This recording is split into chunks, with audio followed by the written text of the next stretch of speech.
Viewers and subscribers, welcome back to Beating the Press podcast. I am your host, Rafa. Now, coming up in this evening's podcast, the first one of the new year, I'm here with Christophe. Good to be back again, viewers.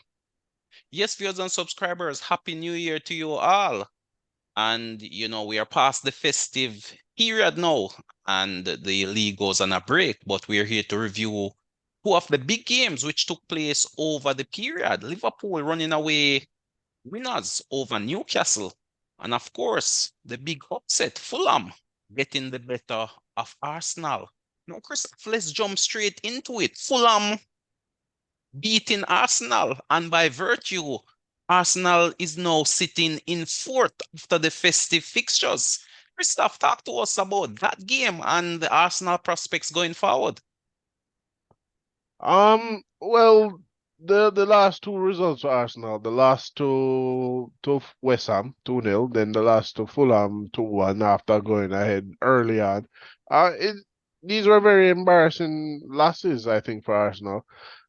In the West Ham game, there was that controversial VAR decision where, again, they couldn't tell whether or not the ball went out of play and decided to award um to say, hey, it's not going out of play. I don't know. I looked at the camera angle, looked out of play to me. I don't know how you have seven camera angles and still can't tell if the ball is out of play. And one of them is overhead. So it's very, very strange decision to me. But even if the VAR makes a poor decision, like I've said, don't depend on the referee to win your games. You need to go and score those goals yourselves and not be depending on. I mean, maybe you deserve a penalty or a goal might have been ruled out for offside and you check the VAR, you got it and that won you the game, but go and score the goals without the controversial decisions and win your game. So Arsenal didn't win that match. They had chances wasted to me. I mean, Gabriel Jesus, the 77 touches in the box, no goals. The most touches in an opposition box without scoring a goal ever in the Premier League. So I don't know. Arsenal might need an upgrade in the striking department, or it might just be maybe these guys are not practicing their finishing. But when the chances come, Arsenal players are not taking them. They did a little better against Fulham early on. Anyway, Martinelli getting a crossing on the break, and then Saka finishing, taking a deflection to score. But Arsenal dominated for like maybe 5 minutes after that, and then afterward you could see where Fulham was figuring them out, getting into the opposition half. Their wing play was excellent. Their counter-attacking runs, they were fast on the counter. They got out wide and then they put those crosses in early. They weren't waiting on Arsenal to get back and defend them. And they saw fruit from them. And then their second goal was a set piece. Not much you could say or do aside from maybe, defend a set piece better or something. I don't think it was bad defending, but the problem with Arsenal right now is they are not finding those goals. And I've said it all season that I think while Arsenal are getting the results, I don't think they're playing particularly well, in my opinion, and definitely not to the level that they did last season. Attacking wise, defensively, they've been better. They've been facing less shots, but they're not creating enough. And when they do create, they need too many chances to score. Yeah, so are you seeing signs of regression, so to speak? Is this Arsenal team going backwards, in your opinion? It's not necessarily going backwards. It's just that opposition tactics have caught up to what they're doing. Arsenal need to now go to the drawing board and tweak things, change things around, similar to what Liverpool did. Liverpool made changes to their tactics from last season, and they're reaping the fruits right now. Yeah, that's definitely a keen observation there, Christoph. Arsenal two poor results over the period, and they are now sitting in fourth position. And as you mentioned, the transfer window is now open. You made mention of the strikers, Jesus, Nketiah, possibly getting the chances, but not necessarily converting them. So an upgrade in that department may very well be the remedy, and possibly an addition in midfield as well may also aid in that process in terms of improving on the creativity and you know that service to the strikers, that, as well as the potential for injuries as well. You know, that was one of the downfalls of Arsenal last season where players got injured, but adequate requirements or adequate replacements could not be sourced from the bench. And that seemed to be a cycle right now. It seems as if Arteta has a lack of trust in the subs, Christophe. Players like uh, Smith Rowe should be getting, I think, a bit more game time just in case they are needed later in the season. They are not surprised by the inclusion in the team and I are more keen to coming in and performing at a higher level. I agree with you. There are players who clearly you want to wean them into the side and give them more game time so that you have them to use later on in the season, especially when you need to rotate the squad. Earlier, I mean Smith Rowe did was injured for a couple of weeks. In the I think it was the FA, not FA Cup, the Carling Cup or the EFL Cup that they call it now against West Ham. So he was out for a couple of weeks recently back. I understand, he's injured, he's coming back. Maybe you don't want to throw him in the side, but these are players who should be getting more game time, as well as the likes of Trossard, who anytime he's playing, he looks very effective. But this player has been relegated to a bench role or being Super used sub when role. as I do get a super sub, right? But I mean, not every game you're going to expect your super sub to come on 85th minute and give you a winner, give you a goal. You need to be giving these players more time. I mean, would it not be better to be winning the game earlier? Start Trossard. He looks effective every game he plays. I don't think I've But seen Trossard look who poor. would you bench in starting Trossard? Who do you remove from the starting 11? And honestly, I wish we had two Trossard. We could bench Martinelli and Jesus at the moment. But to be honest, I think given the options that Arsenal has and Arteta has had, I would bench Martinelli, put Jesus out on the left, and play Trossard through the center at the moment. Because Mm. Trossard doesn't need to go into the box to shoot. He will shoot from anywhere, and he is hitting the target. The keeper is making saves. Defenders are having to make blocks, right? And he does dovetail well with the other attacking players. So we could see where he would be rotating with Jesus. So Jesus does get a run through the middle, but primarily he'll be out left, and he is a very good dribbler, very good link-up play, but inside the box are presented with goal scoring chances currently ineffective. But personally, the January transfer window is open. It is time maybe to seek some upgrades for certain positions, striker role mainly to me, uh, as well as getting some cover for those other areas that you don't want to risk injuries to players. You need to be able to rotate them out sometimes so that you have them for the long haul for the rest of the season. But currently, currently losing two games back to back and dropping points for the last three straight, Arsenal don't. Their title credentials right now are questionable. Yeah, definitely questionable indeed. I mean, you do make some good points there in terms of getting some recruit reinforcement in the January transfer window, and that could definitely boost their prospect. And of course, we now know that a number of players are off to the African Cup of Nations or to the Asian Cup, so that may peg some of these high-flying teams back, possibly. I mean, Liverpool comes to mind with now the departure of Salah. He's one of the key players on that team. We'll have to wait to see how Liverpool reacts to this loss, maybe for 3, 4, 5 games if Egypt progresses in that competition. So that may very well open an opportunity for Arsenal to really bounce back. Not to say they are way off the pace. Definitely pegged back by these two losses. Now in fourth, 5 points behind leaders Liverpool. But their hopes have been dashed somewhat, but would I write them off completely? No, I don't think just yet, but definitely faltering the critical moments, I would say, and this does not augur well for the confidence of the players. Moving forward, as you say, a number of teams seem to have figured them out, and with the lack of a clinical approach in front of goal, then more points may be dropped, and especially against teams which set up in a low block. That to me, Christoph, seemed to be the main issue with Arsenal, breaking down teams who have a defensive approach to the game. As you said, teams have figured them out. There's a lack of creativity at times.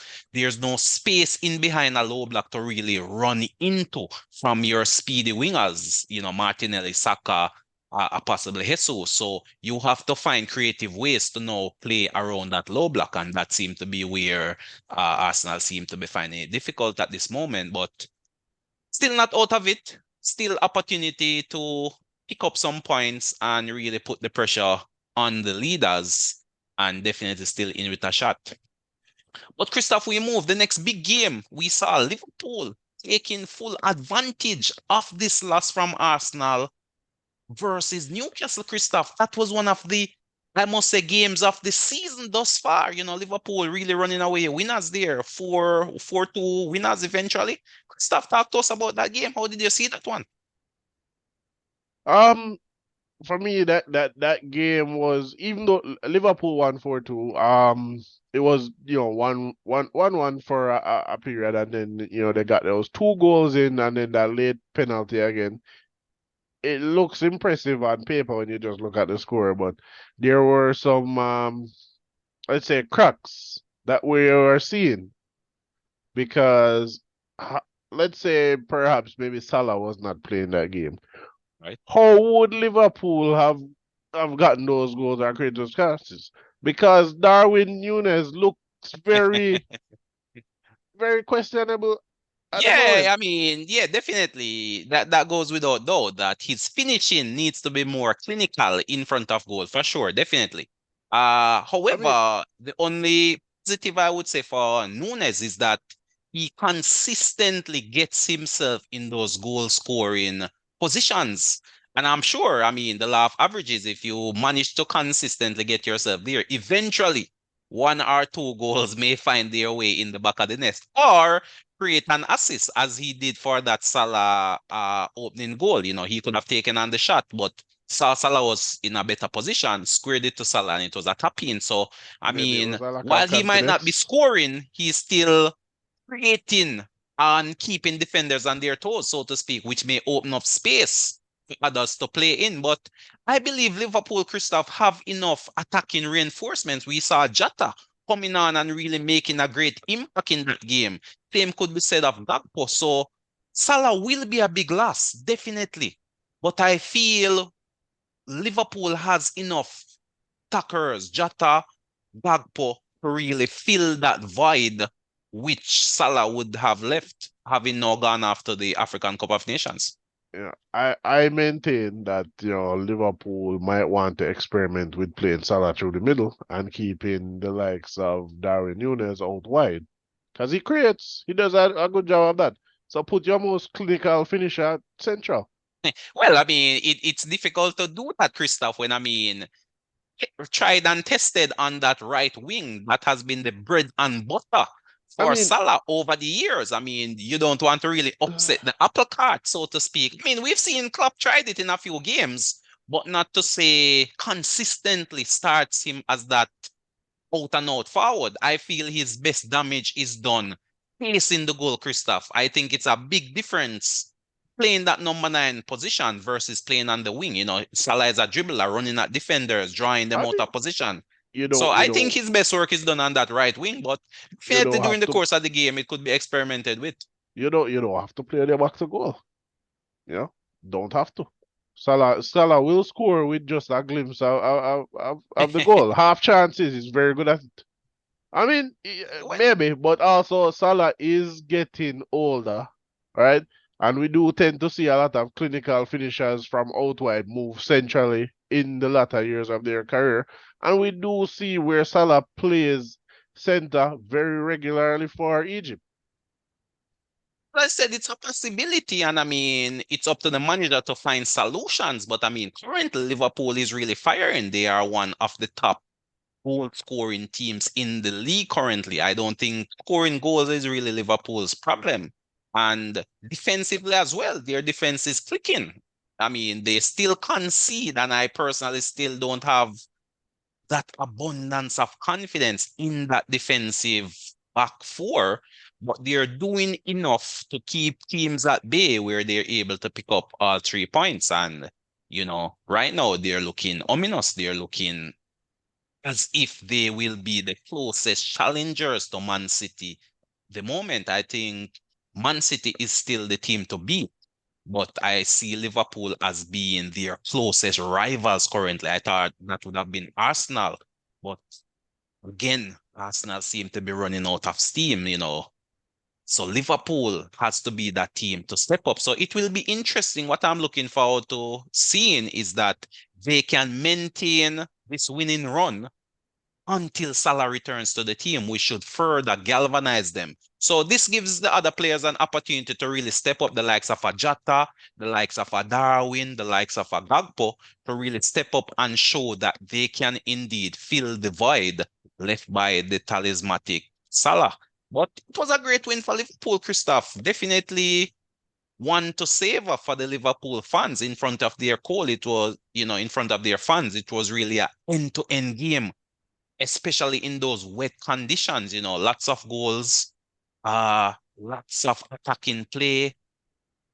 It was quite an impressive display from a Liverpool team, in my opinion, just based on the run of the game. But again, each time they went ahead, Newcastle early on seemed to have pegged them back.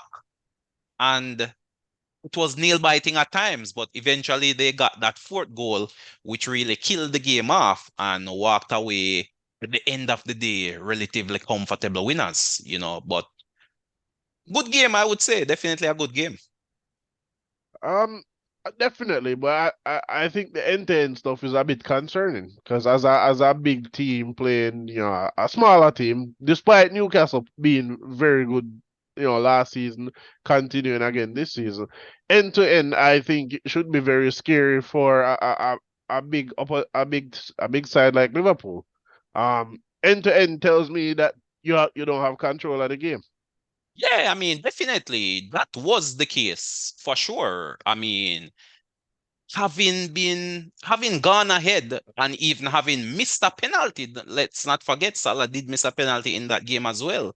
And having gone ahead, Liverpool was never in control until I believe they went 2 goals ahead of Newcastle. So, I mean, even with the game at 1-1 and then the game going 2-1, Liverpool was not in full control. So you are correct in that analysis, and that should be somewhat concerning.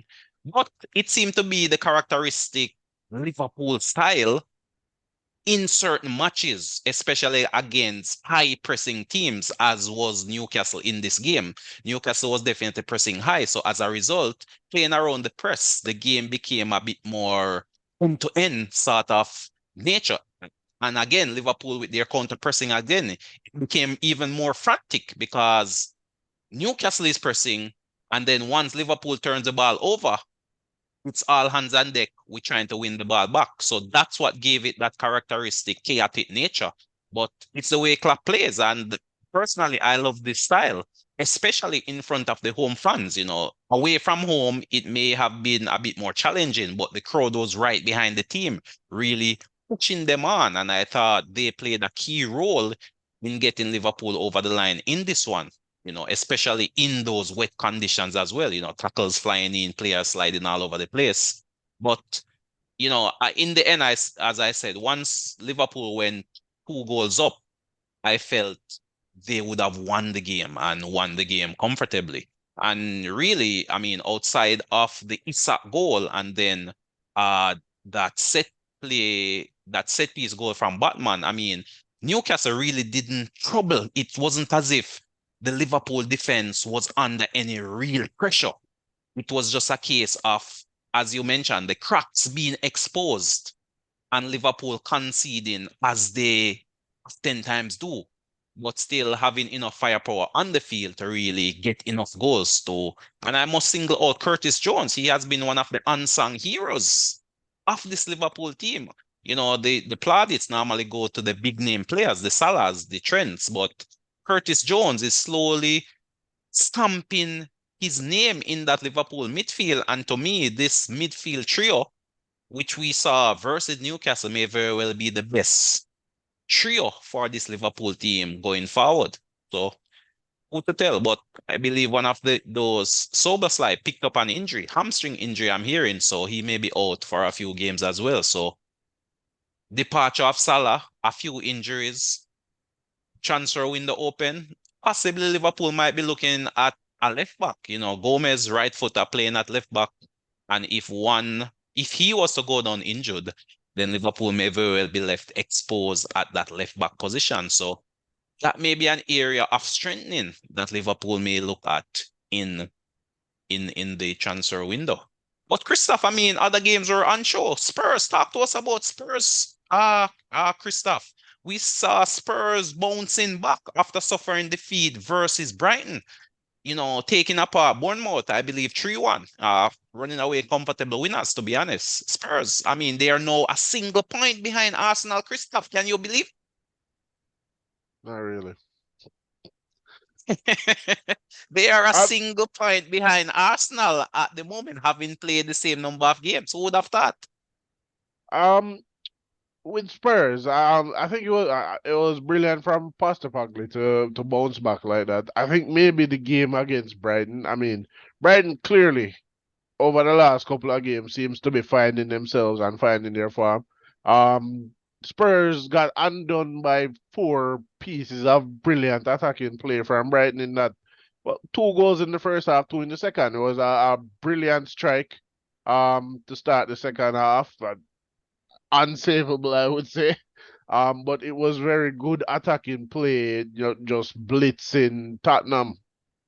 Um, I think maybe Tottenham were lucky to get those two goals. That they seem like consolation. It kind of seems like Brighton Brighton got a little complacent to me. They thought they won already. Maybe they didn't think Spurs have anything, but it was a brilliant game from a neutral standpoint. Horrible from a Spurs fan standpoint, but it could be Brighton is just finding themselves again because we did see them follow up that win with another victory again. But we did see Spurs bounce back, played well, looked sharp. Uh, we will need to see what they're going to do without the likes of Son, who they will be Yeah, losing to the Asian Cup shortly. yeah, that's definitely one of their key players in this system that Ange has this team playing. But again, Christophe, what I must say is that the Spurs philosophy and the Spurs style continue to shine bright, even when they are up against it. The team is playing the manager's way, and that is quite commendable. And I think with this style of play, to be honest, they may get a few results like that of Brighton, until, a few better quality players may be injected in the system. You are going to get your games where you're blown away off the pitch. And so was this game. Brighton really took the game to the Spurs team and really, as you said, blitzed them. By the first half, this one was all over. And, Spurs managed to get to late consolation. Brighton hasn't kept clean sheet except today. They did manage to finally, after 20 games, finally get a clean sheet versus West Ham. That one ending 0-0 today. So finally Brighton has gotten a clean sheet, but they are one of those teams which consistently give goals up, and that is definitely cause for concern for them. But the Spurs unit is really a kin unit, a kin philosophy. This is a team that is not going to sit much regardless of the circumstances. And as you mentioned, it will be interesting to see how they rearrange that attacking dynamism when few players, not only Son, but two of their key midfielders as well, Christophe, Tar and Bissouma, will also be after the AFCON. So not only are they losing Son, they are also going to be losing two of their linchpin in the middle of the field.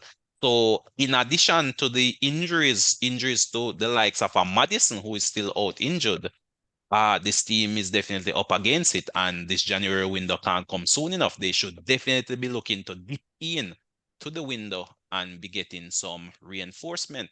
But Christoph, moving along, we saw Manchester United losing again to a resurgent Nottingham Forest team. Talk to us, Christoph, about the prospects of a Manchester United. Shocking result for them. Just before that though, Tottenham. Postopoglu's first season, I expect him to do well. New manager bounce, but also Spurs managers, last 4 or 5 managers have done well in their first season. It's going to be the second season that's going to be the real test of what the manager is doing, I think. Um, Manu, shocking result, up and down. I don't know what to say about Manchester United at the moment. 1 week you have good. You can get anywhere from good to brilliant from them, and then the next week is just absolutely abysmal performance from them. Um, Ten Hag needs to find the balance or the setup that will get him those best results. The problem is, do you take the pragmatic approach and just play, away that gets you those results, or do you try to carry on and play your style until it works? That's the problem here for Manchester United, I think, I'm at the not really moment. seeing a style from this Manchester United, Christoph, and I think that is one of the main concerns for me personally. We see Ange coming in, and you can see a distinct way that Spurs is playing. Ten Hag has been there, what, close to 2 years now, 18 months, having gone through 3 transfer windows. I am yet to see that distinct style, that distinct philosophy, which Ten Hag is known for. What's going on? I mean, if you can't accomplish that in 18 months, do we need to keep him around any longer? Personally, I would like them to keep him around. I have no problem with Manchester United dropping points week in, week out. It's fine for me. But long term, I mean, the last time I saw what I would call a very distinct style of play from Manchester United, and I don't know if because sometimes it was up in the air, was under Sir Alex, but Sir Alex played a very, for the most part, a counter-attacking style of play. There were other games where he would try to dominate possession, but not to the extent of other teams like Arsenal or a Man City or even Liverpool. It was majority counter-attacking.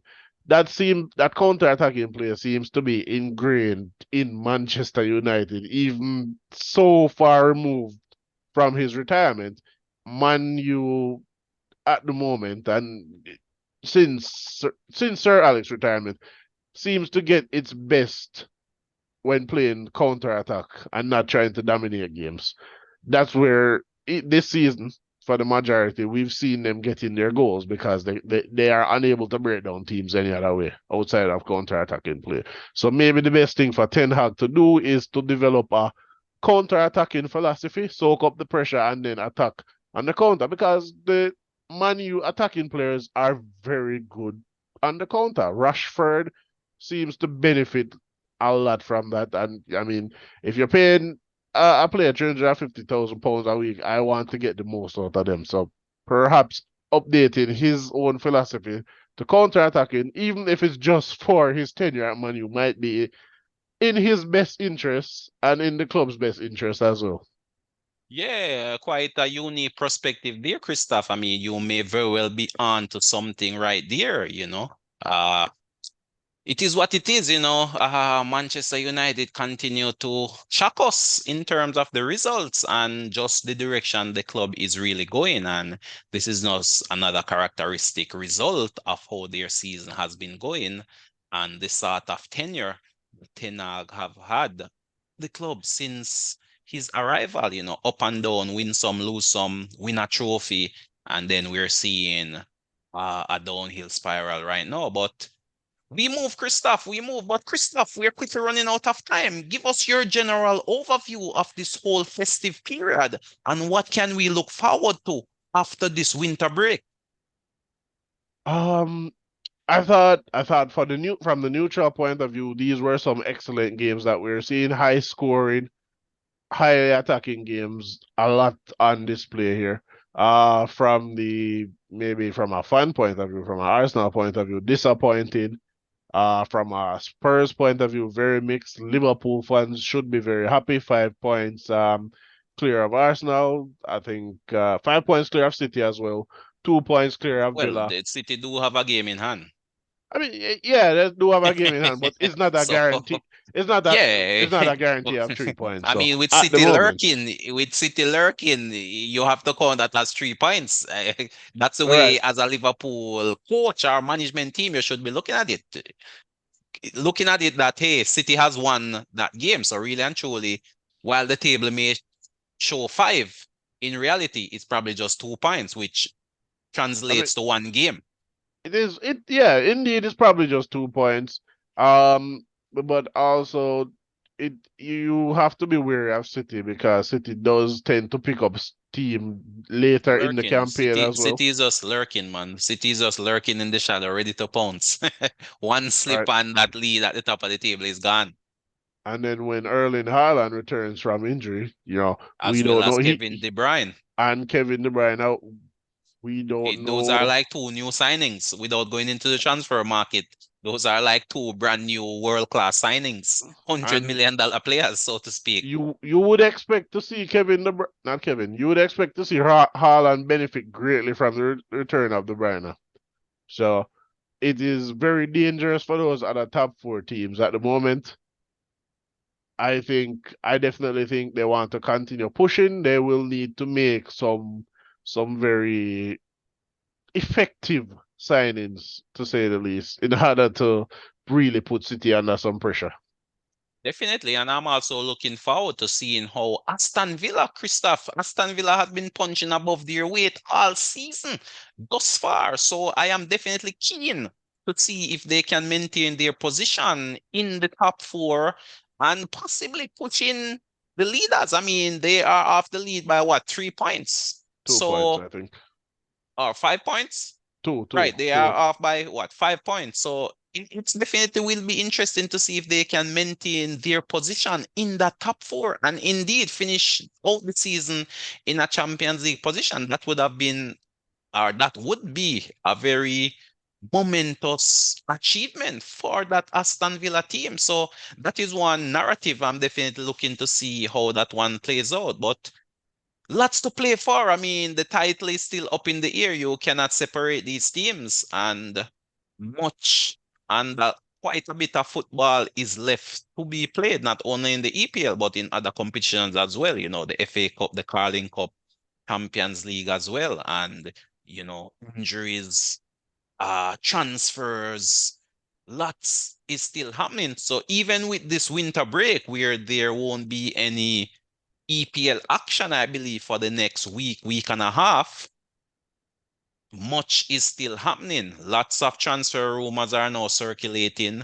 FA Cup competition is still going on, and football is still being played. Our attention for some will turn to international football in terms of the African Cup of Nations and also the Asian Cups. But lots of football still ahead of us and lots to see, lots to do, nevertheless. But again, Christophe, a happy new year to you, sir. Hope you have a wonderful 2024 and continue to really share your opinions and your perspective with our viewers and our subscribers.